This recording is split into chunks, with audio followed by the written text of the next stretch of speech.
নমস্কার বন্ধুরা, audio book by রমি চ্যানেলে আপনাদের সকলকেই অনেক স্বাগত। আমি রমি। আমি ধারাবাহিকভাবে আপনাদেরকে পড়ে শোনাচ্ছি বঙ্কিমচন্দ্র চট্টোপাধ্যায়ের কালজয়ী উপন্যাস আনন্দমঠ। আজ পড়ব এর পঞ্চম পর্ব। আসুন তবে সময় নষ্ট না করে শুরু করি আজকের পর্ব, আনন্দমঠ উপন্যাসটির পঞ্চম পর্ব। জীবানন্দ কুটির হইতে বাহির হইয়া গেলে পর শান্তিদেবী আবার সারঙ্গ লইয়া মৃদু মৃদু করে গীত করিতে লাগিলেন। গোস্বামী দিগের মধুস্তোত্র যখন শান্তিদেবীর কণ্ঠ নিঃসৃত হইয়া রাগ তাল লয় সম্পূর্ণ হইয়া সেই অনন্ত কাননের অনন্ত নীরবতা বিদীর্ণ করিয়া পূর্ণ জলোচ্ছ্বাসের সময়ে বসন্ত নীল তারিণী তরঙ্গ ভঙ্গের ন্যায় মধুর হইয়া আসিল, তখন আরেকটি গান তিনি গাইতে লাগিলেন। সেই সময় বাহির হইতে কে যেন অতি গম্ভীর রবে গাহিল, গম্ভীর মেঘার্জনের টানে বোঝাই গেল না। শান্তি ভক্তিভাবে প্রণত হইয়া সত্যানন্দের পদধূলি গ্রহণ করিলেন। বলিলেন, প্রভু, আমি এমন কি ভাগ্য করিয়াছিলাম যে আপনার শ্রী পাদপদ্ম এখানে দর্শন পাইলাম। আজ্ঞা করুন, আমাকে কি করিতে হইবে। বলিয়া সারঙ্গে সুর দিয়া শান্তি আবার গাইতে শুরু করল। সত্যানন্দ বলিলেন, মা, তোমার কুশলী হইবে দেখো। শান্তি, কিসে ঠাকুর? তোমার তো আজ্ঞা, আমার আছে বৈধব্য। সত্য, তোমারে আমি চিনিতাম না মা। দড়ির জোর না বুঝিয়া আমি জেয়াদা টানিয়াছিলাম। তুমি আমার অপেক্ষাও জ্ঞানী, ইহার উপায় তুমিই করো। জীবানন্দকে বলিও না যে আমি সকল জানি। তোমার প্রলোভনে তিনি জীবন রক্ষা করিতে পারেন, এতদিন করিতেছেন। তাহা হইলে আমার কার্যোদ্ধার হইতে পারে। সেই বিশাল নীল উৎফুল্ল লোচনে দিনাগ তাম্বিনী বিরিজিত বিদ্যুৎ আলোক ঘোর রোষ কটাক্ষ হইল। শান্তি বলিল, কি ঠাকুর, আমি আর আমার স্বামী এক আত্মা। যাহা যাহা তোমার সঙ্গে কথোপকথন হইবে সবই বলিব। মরিতে হয় তিনি মরিবেন, আমার ক্ষতি কি? আমি তো সঙ্গে সঙ্গেই মরিব।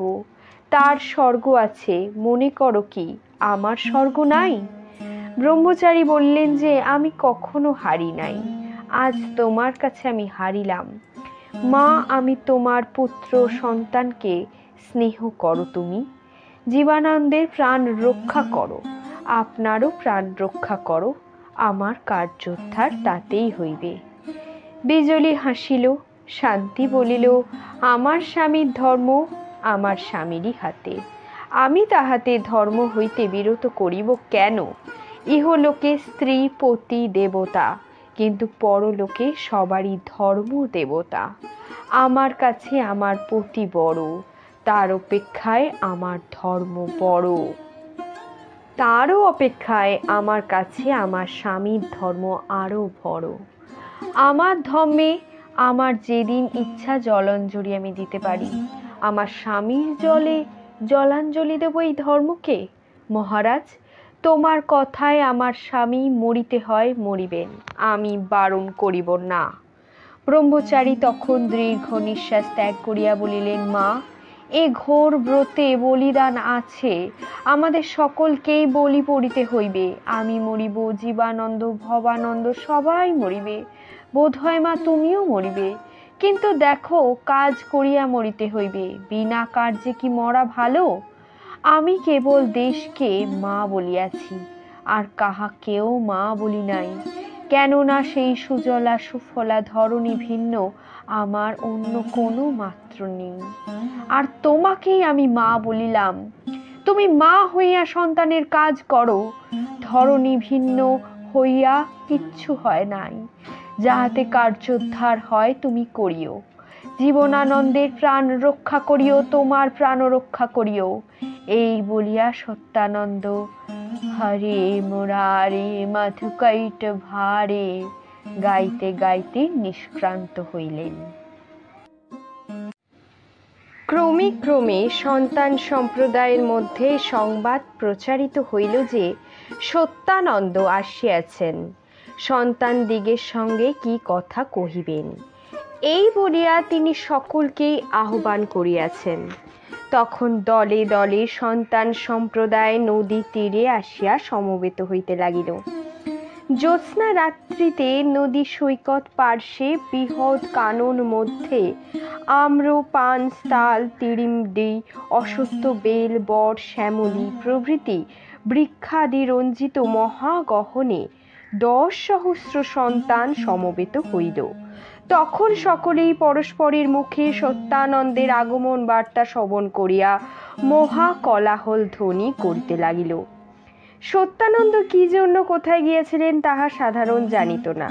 প্রবাদ এই যে তিনি সন্তানদিগের মঙ্গল কামনার্থে তপস্যা করিতে হিমালয়ে প্রস্থান করিয়াছিলেন।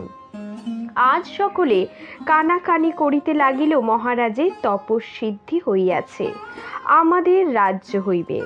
তখন বড় কোলাহল হইতে লাগিল। কেহ চিৎকার করিতে লাগিল, মার মার, নেড়ে মার। কেহ কহিল, জয় জয়, মহারাজ কি জয়। কেহ কহিল, হরে মুরারে মধুকৈটবহারে। কেহ কহিল, বন্দে মাতরম। কেহ বলে, ভাই এমন দিন কি হইবে, তুচ্ছ বাঙালি হইয়া রণক্ষেত্রে শরীর পাত করিব। কেহ বলে, ভাই এমনও কি হইবে, মসজিদ ভাঙিয়া রাধা মাধবের মন্দির গহিব। কেহ বলে, ভাই এমনও দিন কি আসিবে, আপনার ধন আপনি খাইব।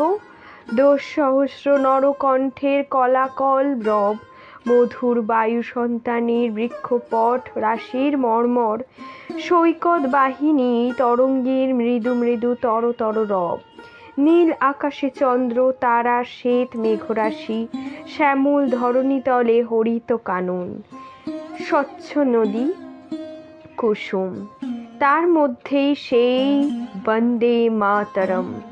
সত্যানন্দ আসিয়া সেই সমবেত সন্তান মণ্ডলীর মধ্যে দাঁড়াইলেন।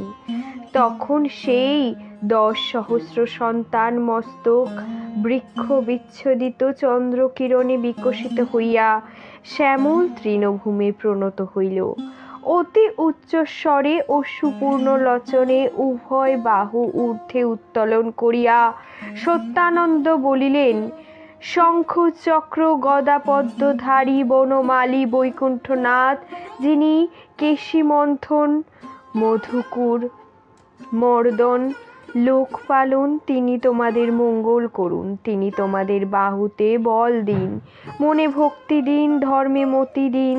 তোমরা একবার তাহার মহিমা গীত করো।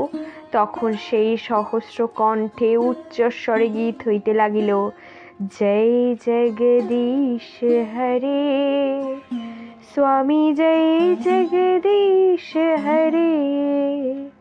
সত্যানন্দ তাহাদিগকে পুনরায় আশীর্বাদ করিয়া বলিলেন, হে সন্তানগণ, তোমাদের সঙ্গে আজ আমার বিশেষ কথা আছে। টমাস নামা একজন বিধর্মী দুরাত্মা বহুতর সন্তান নষ্ট করিয়াছে। আজ রাত্রেই আমরা তাহাকে সসৈন্যে বধ করিব। জগদীশ্বরের আজ্ঞা, তোমরা কি বলো? ভীষণ হরিধ্বনিতে কানন তখন বিদীর্ণ হইল। এখনই মরিব, কোথায় তারা, দেখাইয়া দিবে চলো, মার মার, শত্রু মার, ইত্যাদি শব্দ দূরস্থ শৈল পদধ্বনিত হইল। তখন সত্যানন্দ বলিলেন, যে জন্য আমাদিগকে একটি ধৈর্য অবলম্বন করিতে হইবে। শত্রুদের যে কামান আছে, কামান ব্যতীত তাহাদের সঙ্গে যুদ্ধ সম্ভব নয়। বিশেষ তাহাদের বড় বীর জাতি তাহারা। পদচিহ্নের দুর্গ হইতে 17টা কামান আসিতেছে। কামান পৌঁছলেই আমরা যুদ্ধ যাত্রা করিব। এই দেখো, প্রভাত হইতেছে, বেলা চারিদণ্ড হইলেই ও কি গুরুম গুরুম গুরুম, আকস্মাৎ চারিদিকে বিশাল কাননে তোপের আওয়াজ হইতে লাগিল। তোপ ইংরেজের। জাল নিবদ্ধ মিন দল ক্যাপ্টেন টমাস সন্তান সম্প্রদায়কে এই আম্র কাননে ঘিরিয়া বধ করিবার উদ্যোগ করিতেছে। গুড়ুম গুড়ুম গুম ইংরেজের কামান ডাকিল। সেই শব্দে বিশাল কানন কম্পিত করিয়া প্রতিধ্বনি হইল। গুড়ুম গুড়ুম গুম। নদীর বাঁকে বাঁকে ফিরিয়া সেই ধ্বনি দূরস্থ আকাশ প্রান্ত হইতে প্রতিক্ষিপ্ত হইল। গুড়ুম গুড়ুম গুম। নদী পাড়ে দূরস্থ কাননান্তরের মধ্যে প্রবেশ করিয়া সেই ধ্বনি আবার ডাকিতে লাগিল। গুড়ুম গুড়ুম গুম। সত্যানন্দ আদেশ করিলেন, তোমরা দেখো দেখো কিসের তপ। কয়জন সন্তান তৎক্ষণাৎ অশ্বারোহণ করিয়া দেখিতে ছুটিল, কিন্তু তাহারা কানন হইতে বাহির হইয়া কিছু দূর আসলেই শ্রাবণের ধারার ন্যায় গোলা তাহাদের উপর বৃষ্টি হইল। তাহারা অশ্ব সহিত আহত হইয়া সকলেই প্রাণত্যাগ করিল। দূর হইতে সত্যানন্দ তাহা দেখিলেন, বলিলেন, উচ্চ বৃক্ষে উঠে দেখো কি। তিনি বলিবার আগেই জীবানন্দ বৃক্ষে আরোহণ করিয়া প্রভাত কিরণে দেখিতেছিলেন। তিনি বৃক্ষে উপরিস্থিত শাখা হইতে ডাকিয়া বলিলেন, তোপ ইংরেজের। সত্যানন্দ জিজ্ঞাসা করিলেন, অশ্বারোহী না পদাতিক? জীব, দুই আছে। সত্য, কত? জীব, আন্দাজ করিতে পারিতেছি না, এখনো বনের আড়াল হইতে বাহির হইতেছে না। সত্যানন্দ, গোড়া আছে না কেবলই সিপাহী? জীব, গোড়া আছে। তখন সত্যানন্দ জীবানন্দকে বলিলেন, তুমি গাছ হইতে নামো। জীবানন্দ গাছ হইতে নামিলেন। সত্যানন্দ বলিলেন, 10,000 সন্তান উপস্থিত আছে, কি করিতে পারো দেখো, তুমি আজ সেনাপতি। জীবানন্দ সশস্ত্রে সজ্জিত হইয়া উম্ফলনে অশ্বে আরোহণ করিলেন। একবার নবীনানন্দ গোস্বামীর প্রতি দৃষ্টি করিয়া নয়নে কি ইঙ্গিত করিয়া বলিলেন, কেহ তাহা বুঝিতে পারিল না। নবীনানন্দ এই নয়ন ইঙ্গিতের কি উত্তর করিল তাহাও কেহ বুঝিল না। কেবল তারা দুইজনেই মনে মনে বুঝিল যে হয়তো এ জন্মের মতো এই বিদায়। তখন নবীনানন্দ দক্ষিণ বাহু উত্তোলন করিয়া সকলকে বলিলেন, ভাই, এই সময় গাও জয় জগদীশ হরে।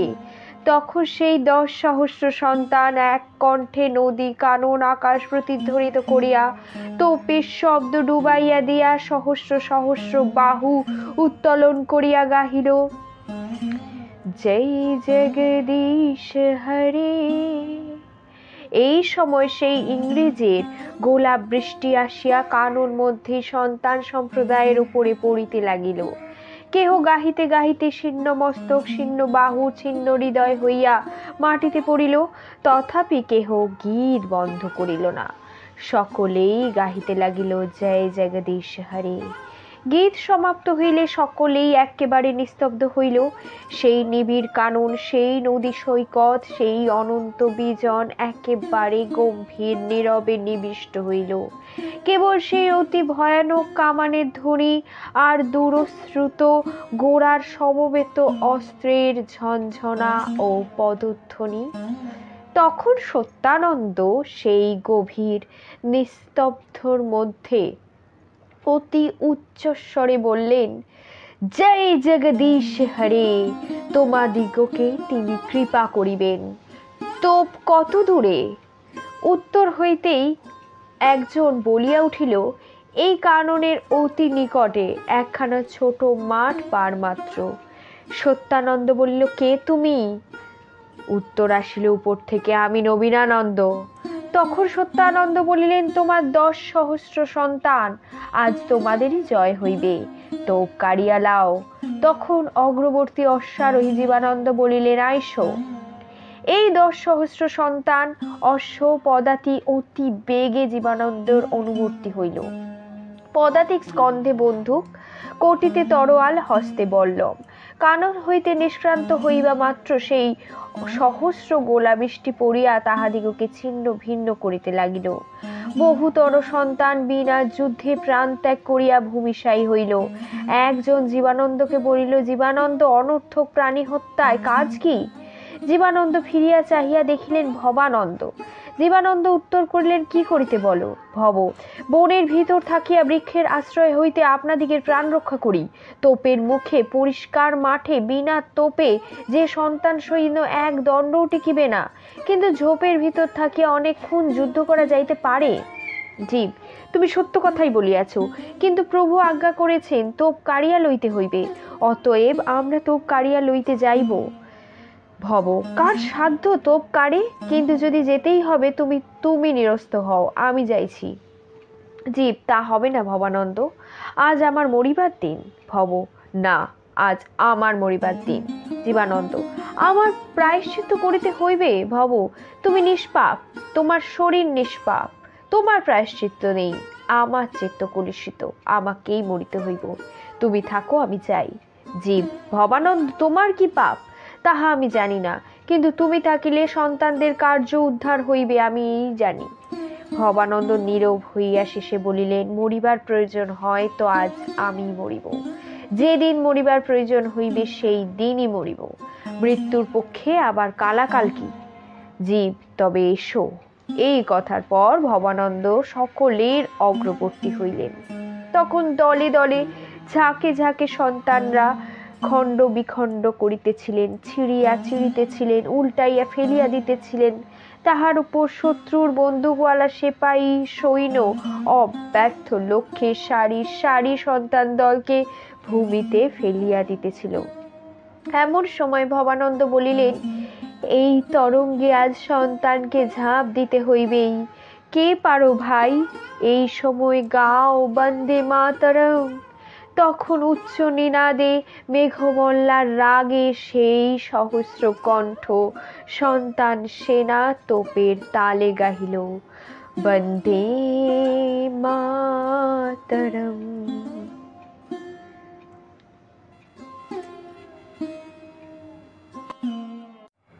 সেই 10 সহস্র সন্তান বন্দে মাতরম গাইতে গাইতে বল্লম উন্নত করিয়া অতি দ্রুত বেগে তোপ শ্রেণীর উপর গিয়া পড়িল।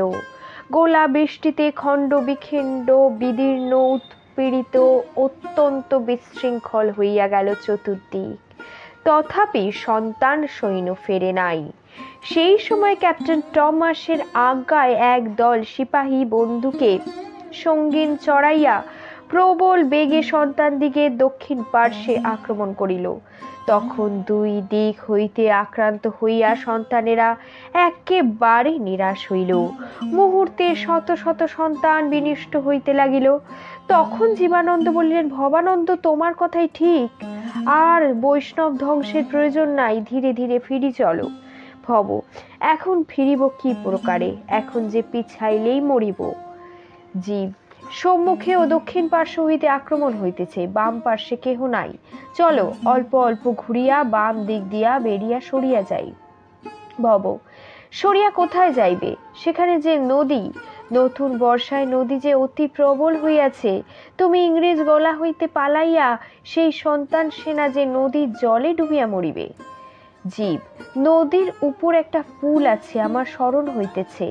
জীব, সেই 10 সহস্র সেনা সেই পুলের উপর দিয়ে পার করিতে গেলে ভিড় যে হবে বোধ হয়, সেই তোপেই অবিলম্বেই সব সন্তান সেনা ধ্বংস হয়ে যাবে। জীব, এক কর্ম করো, অল্প সংখ্যক সেনা তুমি সঙ্গে রাখো। এই যুদ্ধে তুমি যে সাহস ও চাতুর্য দেখাইলে, তোমার অসাধ্য কাজ আর কিছু নেই। তুমি সেই অল্প সংখ্যক সন্তান লইয়া সম্মুখ রক্ষা করো। আমি তোমার সেনার অন্তরালে অবশিষ্ট সন্তানগণকে পুল পার করিয়া লইয়া যাই। তোমার সঙ্গে যাহারা রহিল তাহারা নিশ্চিত বিনষ্ট হইবে, আমার সঙ্গে যাহা রইল তাহা বাঁচিলেও বাঁচিতে পারিবে। ভব, আচ্ছা, আমি তাহাই করিতেছি। তখন ভবানন্দ 2 সহস্র সন্তান লইয়া পুনর্বার বন্দে মাতরম শব্দ উত্থিত করিয়া ঘোর উৎসাহ সহকারে ইংরেজের গোলান্দাজ সৈন্যকে আক্রমণ করিলেন। সেইখানে ঘোরতর যুদ্ধ হইতে লাগিল, কিন্তু তোপের মুখে সেই ক্ষুদ্র সৈন্য সেনা কতক্ষণ আর টিকবে? ধান কাটার মতোই চারিদিকে গোলন্দাজেরা তাদেরকে ভূমিসাৎ করতে লাগিল। এই অবসরে জীবানন্দ অবশিষ্ট সন্তান সেনার মুখ ঈষৎ ফিরাইয়া বাম ভাগে কানন বেড়িয়া ধীরে ধীরে চলিলেন। ক্যাপ্টেন টমাসের একজন সহযোগী লেফটেন্যান্ট ওয়াটসন দূর হইতে দেখিলেন যে এক সম্প্রদায়ের সন্তান ধীরে ধীরে পালাইতেছে। তখন তিনি একদল ফৌজদারি সিপাহী একদল পরগনা সিপাহী লইয়া জীবানন্দের অনুবর্তী হইলেন। ইহা ক্যাপ্টেন সমাজ দেখিতে পাইলেন। সন্তান সম্প্রদায়ের মধ্যে প্রধান ভাগটাই পালাইতেছে দেখিয়া তিনি ক্যাপ্টেন হে নামা একজন সহযোগীকে বলিলেন যে আমি 2-4 সিপাহী লইয়া এই উপস্থিত ভগ্ন বিদ্রোহী দিগকে নিহত করিতেছি, তুমি তোপগুলি ও অবশিষ্ট সৈন্য লইয়া উহাদের প্রতি ধাবমান হও। বাম দিক দিয়া লেফটেন্যান্ট ওয়াটসন যাইতেছেন, দক্ষিণ দিক দিয়ে তুমি যাও, আর দেখো আগে গিয়ে পুলের মুখ বন্ধ করিতে হইবে। তাহা হইলে 3 দিক হইতে উহাদিগকে বেষ্টিত করিয়া জালের পাখির মতন মারিতে পারিব। উহারা দ্রুত পদে দেশি ফৌজ সর্বাপেক্ষা পলায়নে সুদক্ষ, অতএব তুমি উহাদিগকে সহজেই ধরিতে পারিবে না। তুমি অশ্বারোহীকে একটু ঘুর পথে আড়াল দিয়ে গিয়ে পুলের মধ্যে দাঁড় করিয়ে দাও, তাহা হইলেই কর্মসিদ্ধ হইবে। ক্যাপ্টেন হে তখন তাহাই করিল। অতি দর্পে হতো লঙ্কা। ক্যাপ্টেন টমাস সন্তানদিগকে অতিশয় ঘৃণা করিয়া 200 মাত্র পদাতিক ভবানন্দের সঙ্গে যুদ্ধের জন্য রাখিয়া আর সকল হের সঙ্গে পাঠাইলেন। চতুর ভবানন্দ যখন দেখিলেন ইংরেজের তব সকলই গেল, সৈন্য সবই গেল, যাহা অল্পই রহিল তাহা সহজেই বদ্ধ, তখন তিনি নিজ হতাবষ্টিত দলকে ডাকিয়া বলিলেন যে এই কয়জনকে নিহত করিয়া জীবানন্দকে সাহায্যে আমাদের যাইতে হইবে। আর একবার তোমরা জয় জগদীশ হরে বলো। তখন সেই অল্প সংখ্যক সন্তান সেনা জয় জগদীশ হরে বলিয়া ব্যাঘ্রের ন্যায় ক্যাপ্টেন টমাসের উপর লাফাইয়া পড়িল। সেই আক্রমণের উগ্রতা অল্প সংখ্যক সিপাহী ও তৈলঙ্গের দল সহ্য করিতেই পারিল না, তাহারা বিনিষ্ট হইল। ভবানন্দ তখন নিজে গিয়া ক্যাপ্টেন টমাসের চুল ধরিলেন। ক্যাপ্টেন শেষ পর্যন্ত যুদ্ধ করিয়াছিলেন। ভবানন্দ বলিলেন, ক্যাপ্টেন সাহেব, তোমায় মারিব না, ইংরেজ আমাদিগের শত্রু নহে। কেন তুমি মুসলমানের সহায় হইয়া আসিয়াছ? কেন আসিয়াছ? তোমার প্রাণদান দিলাম, অতঃপর তুমি কিন্তু বন্দী। ইংরেজের জয় হোক, তো আমরা তোমাদের সহৃদয়। ক্যাপ্টেন টমাস তখন ভবানন্দকে বধ করিবার জন্য সঙ্গীন সহিত একটি বন্দুক পাঠাইবার চেষ্টা করিল, কিন্তু ভবানন্দ তাহাকে বাঘের মতন ধরিয়াছিলেন। ক্যাপ্টেন টমাস নড়িতেও পারিলেন না। তখন ভবানন্দ অনুচর বর্গকে বলিলেন যে ইহাকে বাঁধো। 2-3 জন সন্তান আসিয়া ক্যাপ্টেন টমাসকে বাঁধিল। ভবানন্দ বলিলেন, ইহাকে একটা ঘোড়ার উপর তুলিয়া লও, চলো উহাকে লইয়া আমরা জীবানন্দ গোস্বামীর অনুকূলে যাই। তখন সেই অতি অল্প সংখ্যক সন্তানগণ ক্যাপ্টেন টমাসকে ঘোড়ায় বাঁধিয়া লইয়া বন্দে মাতরম গাহিতে গাহিতে লেফটেন্যান্ট ওয়াটসনকে লক্ষ্য করিয়া ছুটিল। জীবানন্দের সন্তান সেনা ভগ্নোদ্গম, তাহারা পলায়নে উদ্যত। জীবানন্দ ও ধীরানন্দ তাহাদিগকে বুঝাইয়া সংযত রাখিলেন, কিন্তু সকলকে পারিলেন না। কতকগুলি পালাইয়া আম্রকাননে আশ্রয় লইল। অবশিষ্ট সেনা জীবানন্দ ও ধীরানন্দ পুলের মুখে লইয়া গেলেন, কিন্তু সেইখানে হে ও ওয়াটসন তাহাদিগকে 2 দিক হইতে ধরিল, আর রক্ষা নাই। এই সময় টমাসের তোপগুলি দক্ষিণে আসিয়া পৌঁছালো। তখন সন্তানের দল একেবারে ছিন্ন ভিন্ন হইল, কেহ বাঁচিবার আর কোনো আশা রইল না। সন্তানেরা যে যেখানে পাইল পালাইতে লাগিল। জীবানন্দ ধীরানন্দ তাহাদিগকে সংযত ও একত্রিত করিবার জন্য অনেক চেষ্টা করিলেন, কিন্তু কিছুতেই কিছু করতে পারিলেন না। সেই সময় উচ্চ শব্দ হইল, পুলে যাও, পুলে যাও, ওপারে যাও, নইলে নদীতে ডুবিয়া মরিবে। ধীরে ধীরে ইংরেজ সেনার দিকে মুখ রাখিয়া পুলে যাও। জীবানন্দ চাহিয়া দেখিল সম্মুখেই ভবানন্দ। ভবানন্দ বলিলেন, জীবানন্দ, পুলে লইয়া যাও, রক্ষা নাই। তখন ধীরে ধীরে পিছা হটিতে হটিতে সন্তান সেনা পুলের পাড়ে চলিল, কিন্তু পুল পাইয়া বহু সংখ্যক সন্তান একেবারে পুলের ভেতর প্রবেশ করায় ইংরেজের তোপ সুযোগ পাইল। পুল একেবারে ঝাঁটাইতে লাগিল, সন্তানের দল বিনিষ্ট হইতে লাগিল। ভবানন্দ, জীবানন্দ, ধীরানন্দ একত্র একটা তোপের দৌড়াতে ভয়ানক সন্তান ক্ষয় হইতেছিল। ভবানন্দ বলিলেন, জীবানন্দ, ধীরানন্দ, এসো, তরবারি ঘুরাইয়া আমরা তিনজনেই তোপটা দখল করি। তখন তিনজনে তরবারি ঘুরিয়া সেই তোপের নিকটবর্তী গোলন্দাজ সেনা বধ করিলেন। তখন আর সন্তানগণ তাহাদের সাহায্য করিতে আসিল। তোপটা ভবানন্দ দখল করিল। তব দখল করিলে ভবানন্দ তাহার উপর উঠিয়া দাঁড়াইলেন, করতালি দিয়া বলিলেন, বন্দে মাতরম। সকলেই গাহিল বন্দে মাতরম। ভবানন্দ বলিল, জীবানন্দ, এই তব ঘোরাইয়া বেটাদের লুচির ময়দা তৈরি করি এসো। সন্তানেরা সকলে ধরিয়া তব ঘোরাইল। তখন তব উচ্চ নাদে বৈষ্ণবের কর্ণে যেন হরি হরি শব্দে ডাকিতে লাগিল। বহুতর সিপাহী তাহাদের মরিতে লাগিল। ভবানন্দ সেই তোপ টানিয়া আনিয়া পুলের মুখে স্থাপন করিয়া বলিলেন, তোমরা দুইজনে সন্তান সেনা সারি দিয়া পুল পার করিয়া লইয়া যাও, আমি একা এই বুঝ মুখ রক্ষা করিব। তোপ চালাইবার জন্য আমার কাছে জন কয় গোলন্দাজ দিয়ে যাও। 20 জন বাছা বাছা সন্তান ভবানন্দের কাছে রহিল। তখন অসংখ্য সন্তান পুল পার হইয়া জীবানন্দ ও ধীরানন্দের আজ্ঞাক্রমে সারি দিয়া পরপারে যাইতে লাগিল। একা ভবানন্দ 20 জন সন্তানের সাহায্যে সেই এক কামানে বহুতর সেনা নিহত করিতে লাগিলেন। কিন্তু যবন সেনা জলোচ্ছ্বাসের মতন তরঙ্গের ন্যায়, তরঙ্গের উপর তরঙ্গ, তার উপর তরঙ্গ, ভবানন্দকে সংবেষ্টিত, উৎপীড়িত, নিমগ্নের ন্যায় করিয়া তুলিল। ভবানন্দ অশান্ত, অজেয়, নির্ভীক কামানের শব্দে কত কত সৈন্য বিনষ্ট করিতে লাগিল। যবন ব্যাথপীড়িত তরঙ্গাভিঘাতের ন্যায় তাহার উপর আক্রমণ করিতে লাগিল। কিন্তু 20 জন সন্তান তপ লইয়া পুলের মুখ বন্ধ করিয়া রহিল। তাহারা মরিয়াও মরে নাই। যবন পুলে ঢুকিতে পায় না। সে বীরের অজয়, সে জীবন অবিনশ্বর। অবসর পাইয়া দলে দলে সন্তান সেনা অপর পারে গেল। আর কিছুকাল পুল রক্ষা করিতে পারিলেই সন্তানেরা সকলেই পুলের পারে যায়। এমন সময় কোথা হইতে নতুন টোপ ডাকিল, গুরুম গুরুম গুরুম। উভয় দলই কিয়ৎক্ষণ যুদ্ধ ক্লান্ত হইয়া চাহিয়া দেখিল, কোথায় আবার কামান। দেখিল বনের ভিতর হইতে কতকগুলি দেশি গোলন্দাজ কর্তৃক চালিত হইয়া নির্গত হইতেছে। নির্গত হইয়া সেই বিরাট কামানের সেমনি সপ্তদশ মুখে ধূম উদ্গীর্ণ করিয়া হে সাহেবের দলের উপর অগ্নিবৃষ্টি করিল। ঘোর শব্দে বন, নদ, গিরি সকলেই প্রতিধ্বনিত হইল। সমস্ত দিনের রণে ক্লান্ত যবন সেনা প্রাণ ভয়ে শিহরিত হইল। অগ্নিবৃষ্টিতে তৈলঙ্গী মুসলমান হিন্দুস্থানি পলায়ন করিতে লাগিল। কেবল 2-4 জন গোড়াই খাড়া দাঁড়াইয়া মরিতে লাগিল। ভবানন্দ রঙ্গ দেখিতেছিলেন। ভবানন্দ বলিলেন, ভাই, নেড়ে ভাঙিতেছে, চলো একবার উহাদিগকে আক্রমণ করি।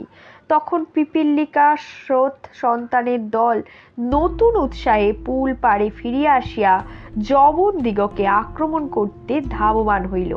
অকস্মাৎ তাহারা যবনের উপর পড়িল। যবন যুদ্ধের আর অবকাশ পাইল না। যেমন ভাগীরথী তরঙ্গ সেই দম্ভকারী বৃহৎ পর্বতাকার মত্ত হস্তিকে ভাসাইয়া লইয়া গিয়াছিল, সন্তানেরা তেমনি যবন দিগকে ভাসাইয়া লইয়া চলিল। যবনেরা দেখিল পিছনে ভবানন্দের পদাতিক সেনা, সম্মুখে মহেন্দ্রের কামান। তখন হে সাহেবের সর্বনাশ উপস্থিত হইল। আর কিছুই টিকিল না। বল, বীর্য, সাহস, কৌশল, দীক্ষা, দম্ভ সকলই ভাসিয়া গেল। ফৌজদারি, বাদশাহী, ইংরেজ, দেশি, বিলাতি, কালা, গোড়া সৈন্য সেনাপাতি হইয়া ভূতলশায়ী হইল। বিধর্মীর দল পালাইল। মার মার শব্দে জীবানন্দ, ভবানন্দ, ধীরানন্দ বিধর্মী সেনার পশ্চাতে ধব্যমান হইল। তাহাদের তো সন্তানরা কাড়িয়া লইল। বহুতর ইংরেজ ও সিপাহী নিহত হইল।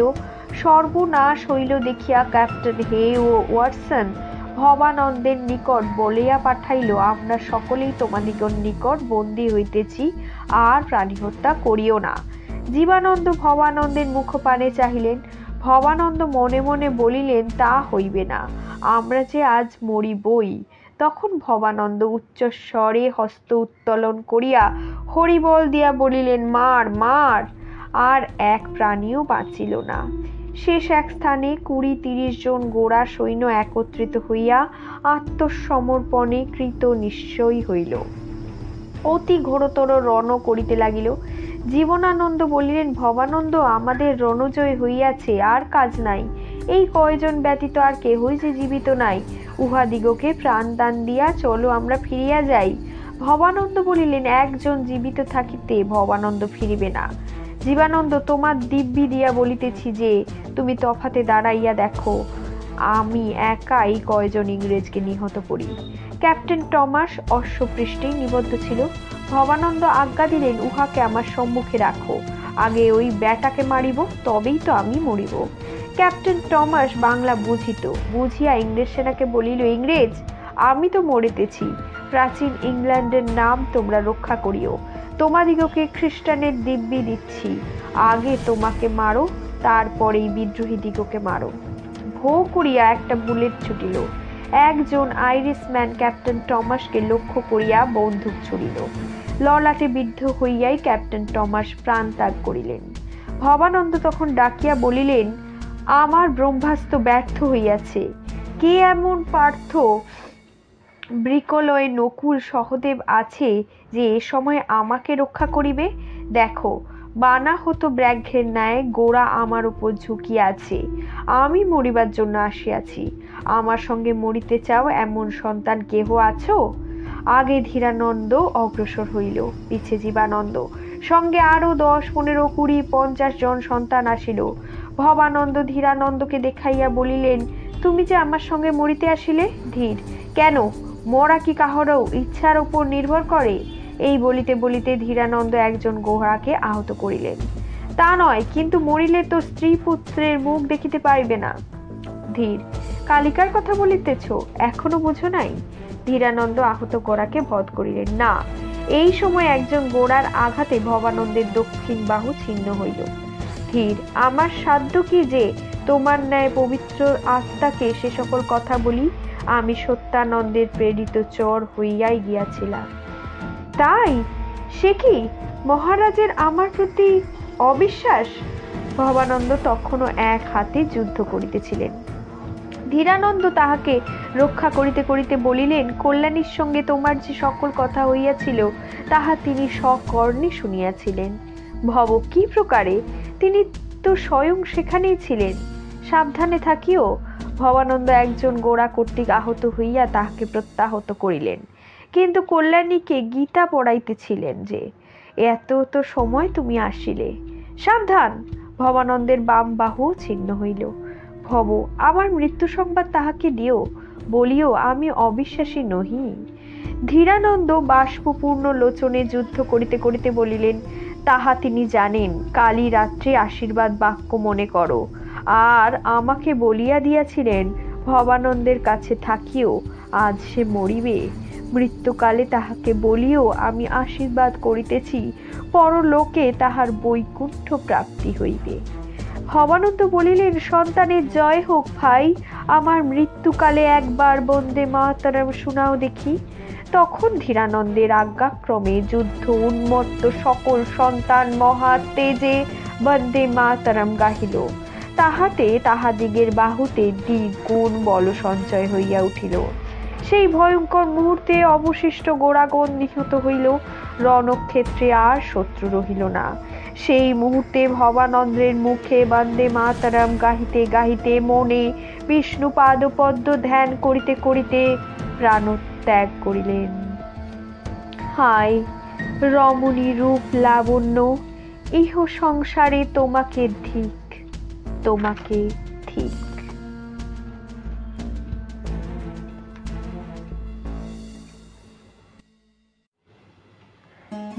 রণজয়ের পর অজয় তীরে সত্যানন্দকে ঘিরিয়া বিজয়ী বীর বর্গ নানা উৎসব করিতে লাগিল। কেবল সত্যানন্দ বিমর্ষ ভবানন্দের জন্য। এতক্ষণ বৈষ্ণবদিগের রণবাদ্য অধিক ছিল না, কিন্তু সেই সময় কোথা হইতে সহস্র সহস্র কারা, নাগরা, ঢাক, ঢোল, কাশি, সানাই, তুরি, ভেরি, রামশৃঙ্গা, দামামা আসিয়া জুটিল। জয়সূচক বাদ্যে কানন প্রান্তর নদী সকল শব্দ ও প্রতিধ্বনিতে পরিপূর্ণ হইয়া উঠিল। এই রূপে সন্তানগণ অনেকক্ষণ ধরিয়া নানা রূপ উৎসব করিলে পর সত্যানন্দ বলিল, জগদীশ্বর আজ কৃপা করিয়াছেন, সন্তান ধর্মের জয় হইয়াছে, কিন্তু এক কাজ বাকি আছে। যাহারা আমাদিগের সঙ্গে উৎসব করিতে পাইল না, যাহারা আমাদের উৎসবের জন্য প্রাণ দিয়াছে, তাহাদিগকে ভুলিলে চলিবে না। যাহারা রণক্ষেত্রে নিহত হইয়া পড়িয়াছে, চলো যাই, আমরা গিয়ে তাহাদিগের জন্য সৎকার করি। বিশেষ যে মাহাত্ম্য আমাদিগের জন্য এই রণজয় করিয়া প্রাণ ত্যাগ করিয়াছেন, চলো চলো তাদের জন্য আমরা মহান উৎসব করিয়া সেই ভবানন্দের সৎকার করি। তখন সন্তান দল বন্দে মাতারাম বলিতে বলিতে নিহত দিগের সৎকারে চলিল। বহু লোক একত্রিত হইয়া হরিবোল দিতে দিতে ভারে ভারে চন্দন কাষ্ঠ বাহিয়া আনিয়া ভবানন্দের চিতা রচনা করিল এবং তাহাতে ভবানন্দকে শায়িত করিয়া অগ্নি চালিত করিয়া চিতা বেড়িয়া হরে মুরারে গাহিতে লাগিল। ইহারা বিষ্ণু ভক্ত, বৈষ্ণব সম্প্রদায় নহে, অতএব দাহ তাদের করে। কানন মধ্যে তৎপরে কেবল সত্যানন্দ, জীবানন্দ, মহেন্দ্র, নবীনানন্দ, ধীরানন্দ আসীন। গোপনে 5 জনে পরামর্শ করিতেছিলেন। সত্যানন্দ বলিলেন, এত দিনে যে জন্য আমরা সর্বধর্ম সর্বসুখ ত্যাগ করিয়াছিলাম, সেই ব্রত সফল হইয়াছে। এই প্রদেশে যবন সেনা আর নাই, যাহা অবশিষ্ট আছে এক দণ্ড আমাদিগের নিকট টিকিবে না। তোমরা এখন কি পরামর্শ দাও? জীবানন্দ বলিলেন, চলুন, এই সময় গিয়া রাজধানী অধিকার করি। সত্য, আমারও সেই মত। ধীরানন্দ, সৈন্য কোথায়? জীব, কেন এই সৈন্য? ধীর, এই সৈন্য কই, কাহাকেও তো দেখিতে পাইতেছি না। জীব, স্থানে স্থানে সব বিশ্রাম করিতেছে, ডঙ্কা দিলে অবশ্যই পাওয়া যাইবে তাদের। ধীর, একজন কেউ পাইবেন না। সত্য, কেন? ধীর, সবাই লুঠিতে বাহির হইয়াছে, গ্রাম সকল এখন অরক্ষিত। মুসলমানের গ্রাম আর রেশমের কুঠি লুঠিয়া সকলে ঘরে যাইবে, এখন কাহাকেও পাইবেন না, আমি খুঁজিয়া আসিয়াছি। সত্যানন্দ বিষণ্ণ হইলেন, বলিলেন, যাওয়া হোক, এই প্রদেশে সমস্ত আমাদের অধিকৃত হইল, এখন আর কেহ নাই যে আমাদের প্রতিদ্বন্দ্বী হয়। অতএব বরেন্দ্র ভূমি তোমার সন্তান রাজ্য প্রচার করো, প্রজাদিগর নিকট হইতে কর আদায় করো এবং নগর অধিকার করিবার জন্য সেনা সংগ্রহ করো। হিন্দুর রাজ্য হইয়াছে শুনিলে বহুতর সেনা সন্তানের নিশান উড়াইবে। তখন জীবানন্দ প্রভৃতি সত্যানন্দকে প্রণাম করিয়া বলিলেন, আমরা প্রণাম করিতেছি। হে মহারাজাধিরাজ, আজ্ঞা হয়তো আমরা এই কাননেই আপনার সিংহাসন স্থাপন করি। সত্যানন্দ তাহার জীবনে এই প্রথম কোপ প্রকাশ করিলেন, বলিলেন, ছি, আমায় কি শূন্য কুম্ভ মনে করো? আমার কেহ রাজা নহি, আমরা সবাই সন্ন্যাসী। এখন দেশের রাজা বৈকুণ্ঠনাথ স্বয়ং। নগর অধিকার হইলে যাহার শিরে আমাদিগের ইচ্ছা হয় রাজমুকুট পরাইও, কিন্তু ইহা নিশ্চিত জানিও যে আমি এই ব্রহ্মচর্য ভিন্ন আর কোনো আশ্রমই স্বীকার করিব না। এক্ষণেই তোমরা স্ব কর্মে যাও। তখন 4 জনে ব্রহ্মচারীকে প্রণাম করিয়া গাত্রোত্থান করিলেন। সত্যানন্দ তখন অন্যের অলক্ষিতে ইঙ্গিত করিয়া মহেন্দ্রকে রাখিলেন, আর 3 জন চলিয়া গেলেন, মহেন্দ্র রহিলেন। সত্যানন্দ তখন মহেন্দ্রকে বলিলেন, তোমরা সকলেই বিষ্ণু মণ্ডপে শপথ করিয়া সন্তান ধর্ম গ্রহণ করিয়াছিলে। ভবানন্দ, জীবানন্দ 2 জনই প্রতিজ্ঞা ভঙ্গ করিয়াছে। ভবানন্দ আজ তাহার স্বীকৃত প্রায়শ্চিত্ত করিল। আমরা সর্বদাই ভয় কোন দিন জীবানন্দও না প্রায়শ্চিত্ত করিয়া দেহ বিসর্জন করে, কিন্তু আমার এক ভরসা আছে, কোনো এক নিগূঢ় কারণে সে এক্ষণে মনিতে পারিবে না। তুমি একা প্রতিজ্ঞা করিয়াছ, এক্ষণে সন্তানের কার্যোদ্ধার হইলে প্রতিজ্ঞা ছিল যে যতদিন না সন্তানদের কার্যোদ্ধার হয় ততদিন তুমি স্ত্রী কন্যার মুখ দর্শন করিবে না। এক্ষণে কার্যোদ্ধার সব হইয়াছে, এখন তুমি আবার সংসারী হইতে পারো। মহেন্দ্রর চোখে দরদরিয়া জলের ধারা বহিল। মহেন্দ্র বলিলেন, ঠাকুর, সংসারী হইব কাহাকে লইয়া? স্ত্রী তো আত্মঘাতিনী হইয়াছে, আর কন্যা কোথায় যে তা তো জানি না, কোথায় বা সন্ধান পাইব? আপনি বলিয়াছেন জীবিত আছে, ইহাই জানি, আর কিছু যে জানি না। সত্যানন্দ তখন নবীনানন্দকে ডাকিয়া মহেন্দ্রকে বলিলেন, ইনি নবীনানন্দ গোস্বামী, অতি পবিত্র চেতা আর প্রিয় শিষ্য। ইনি তোমার কন্যার সন্ধান বলিয়া দিবেন। এই বলিয়া সত্যানন্দ শান্তিকে কিছু ইঙ্গিত করিলেন। শান্তি তাহা বুঝিয়া প্রণাম করিয়া বিদায় লইল। তখন মহেন্দ্র বলিল, কোথায় তোমার সঙ্গে সাক্ষাৎ হইবে? শান্তি বলিল, আমার আশ্রমে আসুন। এই বলিয়া শান্তি আগে আগে চলিল। তখন মহেন্দ্র ব্রহ্মচারীর পাদ বন্দনা করিয়া বিদায় লইলেন এবং শান্তির সঙ্গে সঙ্গে তাহার আশ্রমে উপস্থিত হইলেন। তখন অনেক রাত্রি হইয়াছে, তথাপি শান্তি বিশ্রাম না করিয়া নগরাভিমুখে যাত্রা করিল। সকলে চলিয়া গেলে ব্রহ্মচারী একা ভূমি প্রণত হইয়া মাটিতে মস্তক স্থাপন করিয়া মনে মনে জগদীশ্বরের ধ্যান করিতে লাগিল। রাত্রি প্রভাত হইয়া আসিল। এমন সময় কে আসিয়া তাহার মস্তক স্পর্শ করিয়া বলিল, আমি আসিয়াছি। ব্রহ্মচারী উঠিয়া চমকিত হইয়া অতি ব্যগ্রভাবে বলিলেন, আপনি আসিয়াছেন? কেন? যে আসিয়াছিল সে বলিল, দিন পূর্ণ হইয়াছে। ব্রহ্মচারী বলিলেন, হে প্রভু, আজ ক্ষমা করুন। আগামী মাঘী পূর্ণিমায় আমি আপনার আজ্ঞা পালন করিব। শেষ হলো আনন্দমঠ উপন্যাসটির পঞ্চম পর্ব। খুব তাড়াতাড়ি আসছি পরের পর্বগুলি নিয়ে। আজ তবে চলি, টাটা।